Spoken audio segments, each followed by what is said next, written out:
Assalamualaikum warahmatullahi wabarakatuh. Saya Evi Hanafia, analis SDM Ahli Pertama dari Biro Umum Sekretariat Jawa Barat. Dalam kesempatan kali ini, saya akan memperagakan beberapa pelayanan kepegawaian. Yang pertama, mutasi atas permintaan sendiri untuk pegawai. Yang kedua, pelayanan cuti pegawai. Dan yang ketiga, peluang promosi untuk jabatan pelaksana. Dan yang keempat, jenis perilaku korupsi dan risiko korupsi dalam menjalankan tugas sebagai ASN. Selamat menyaksikan.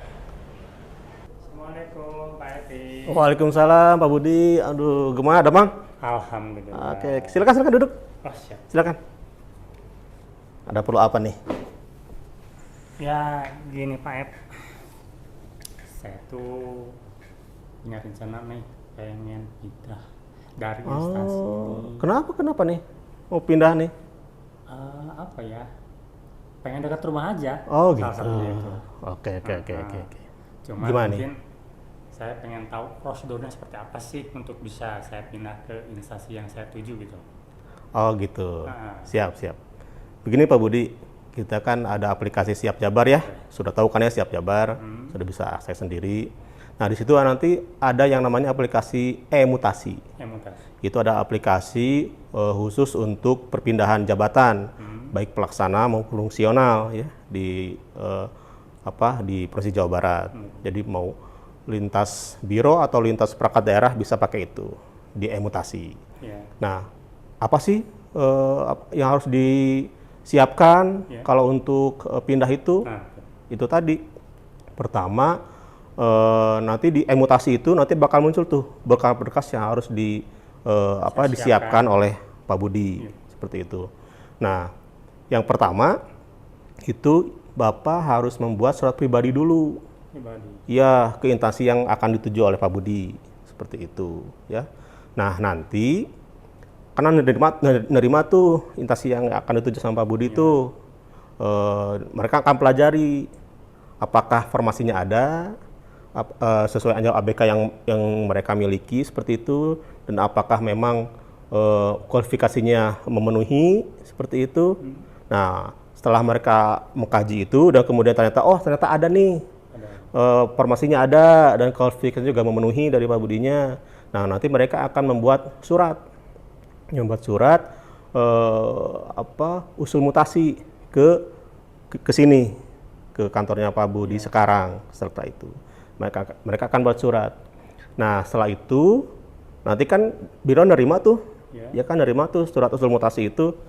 Nah, setelah kemudian mempertimbangkan, kemudian menyetujui misalnya kepala biro kita, nah kepala biro akan membuat surat persetujuan mutasi. Itu bahwa yang intinya adalah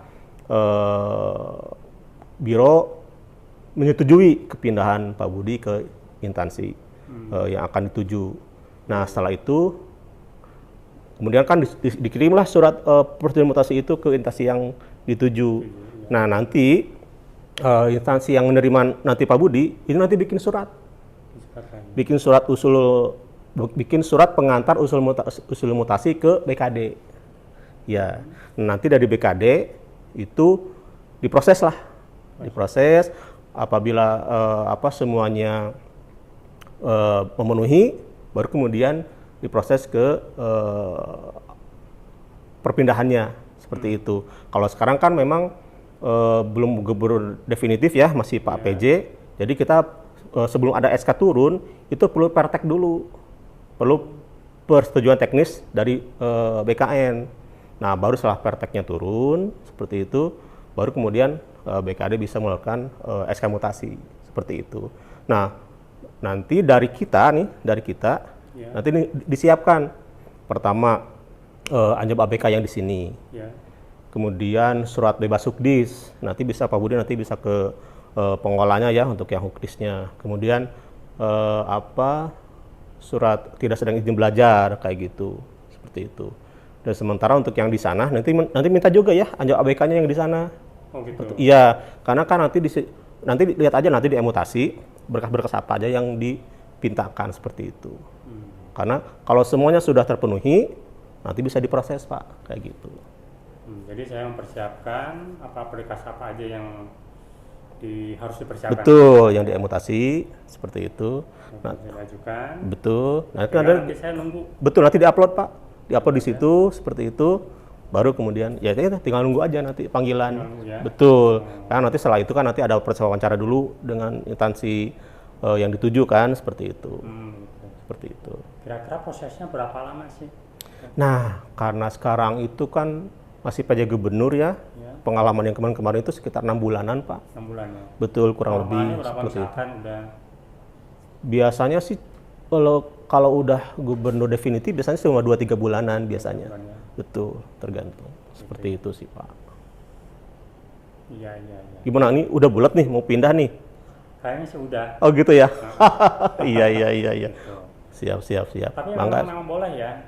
Cuman untuk pindah instansi. Boleh. Instansi Silakan. boleh ya. Silakan. Itu kan hak Asalkan pegawai ya. mungkin ada jabatan. Betul, di sana. ada formasinya seperti Formasi. itu. Ada formasinya seperti itu. Kayak gitu. Nanti kalau ada apa-apa bisa silakan ke saya, Pak. Nanti pasti dibantulah apa-apanya seperti itu. Alhamdulillah. Ya mudah-mudahan lancar.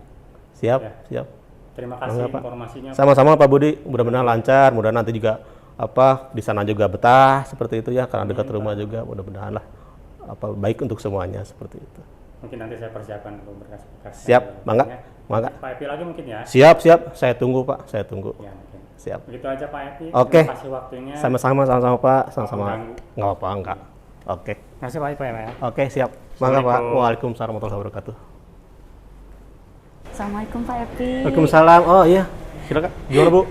Bapak, ini Pak, saya izin bertanya Bapak. Kebetulan, alhamdulillah saya tahun depan dapat berangkat haji. Oh, Pak. alhamdulillah.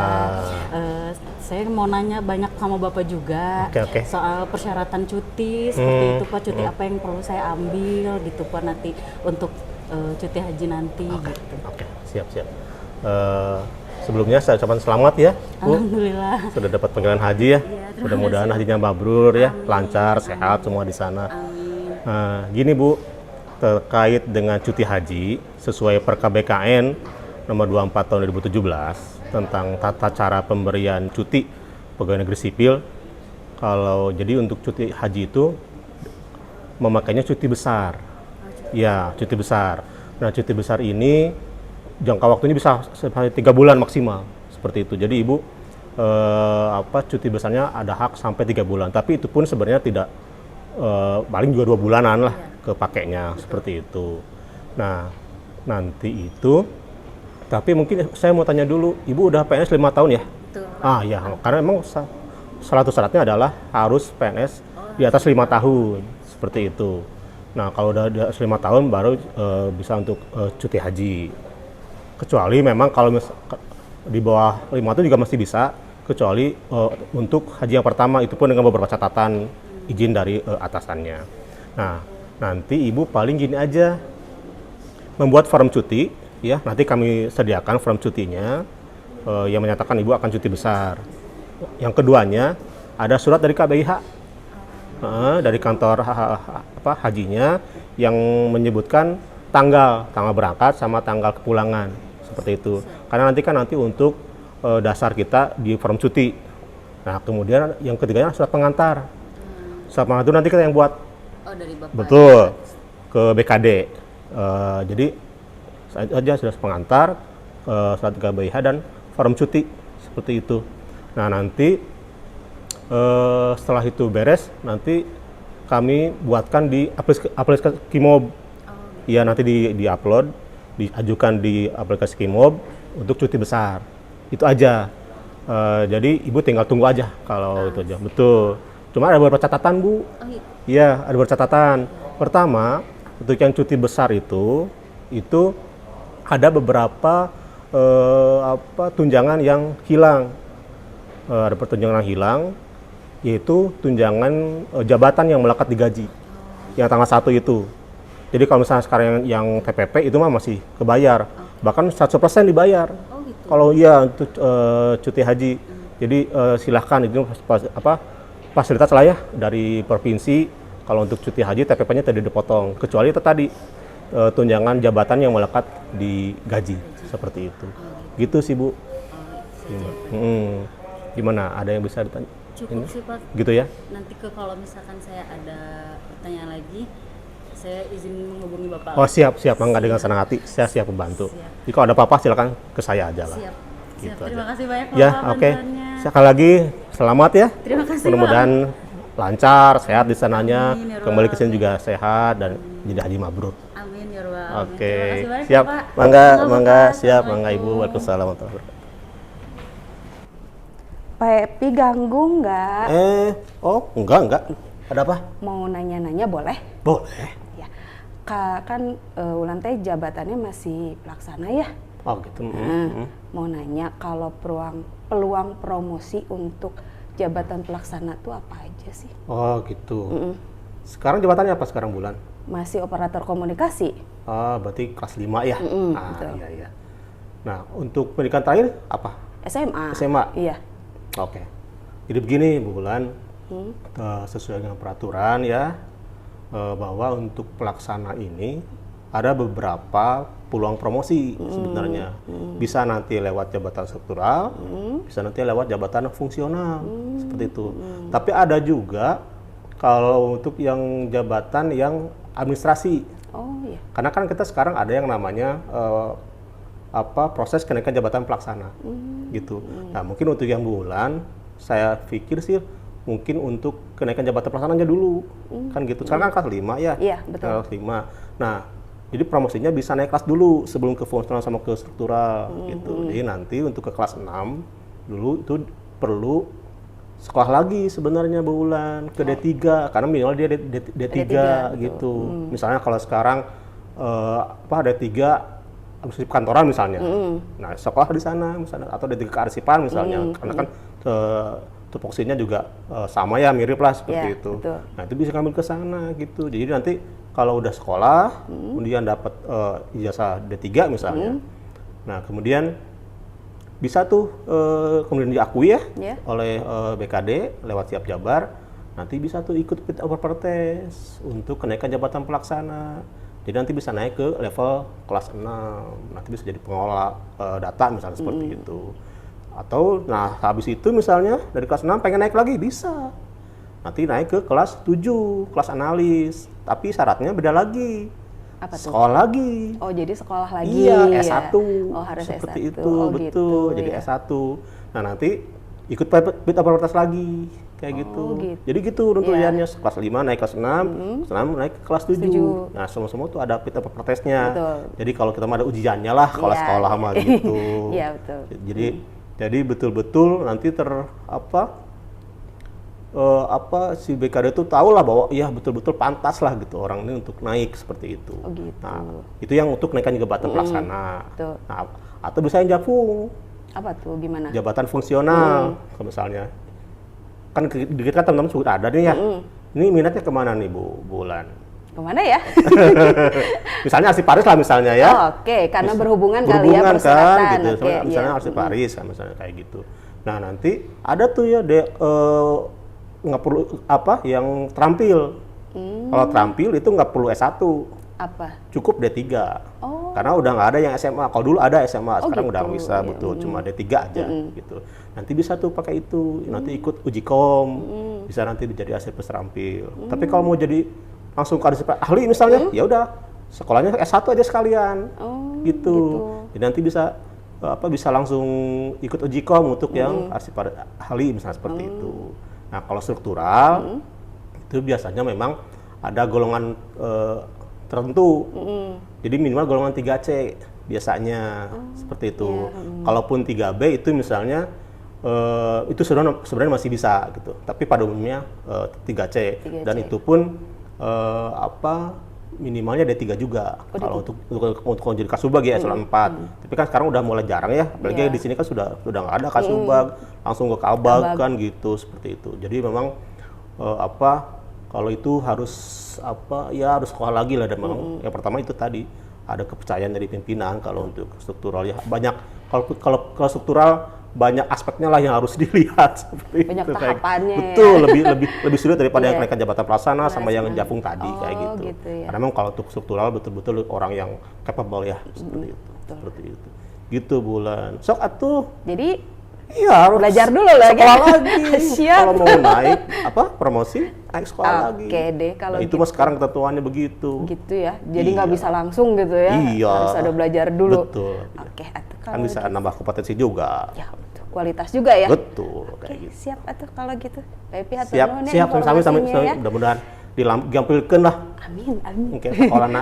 Semangat ya. Siap, semangat, udah semangat. Oke, nuhun ya Pepi Siap, ya. siap, bangga, Ya, bangga, siap. Assalamualaikum. Waalaikumsalam warahmatullahi wabarakatuh.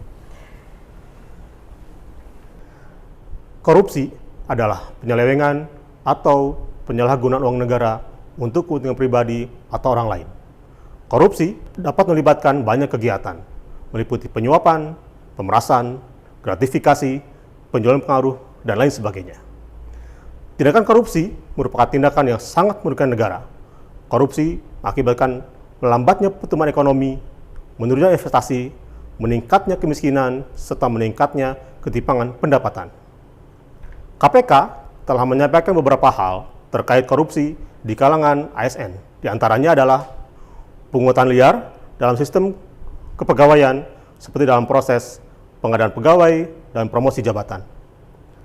Politisasi ASN yang dapat berujung pada korupsi seperti dalam penyalahgunaan bantuan sosial ataupun bansos. Benturan kepentingan yang dapat terjadi dalam pengadaan barang dan jasa yang berujung pada memperkaya diri sendiri. Untuk mencegah korupsi, ASN perlu mengidentifikasi risiko gratifikasi yang dapat mengarah pada korupsi.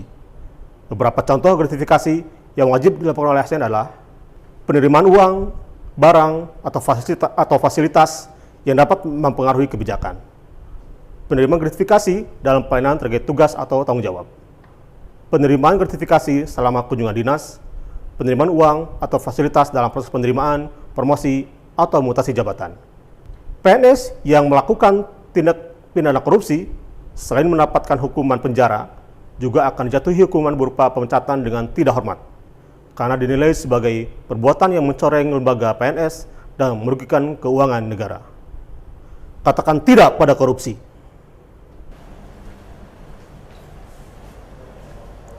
Demikian peragaan dan kepegawaian ini saya sampaikan. Semoga bermanfaat. Wassalamualaikum warahmatullahi wabarakatuh.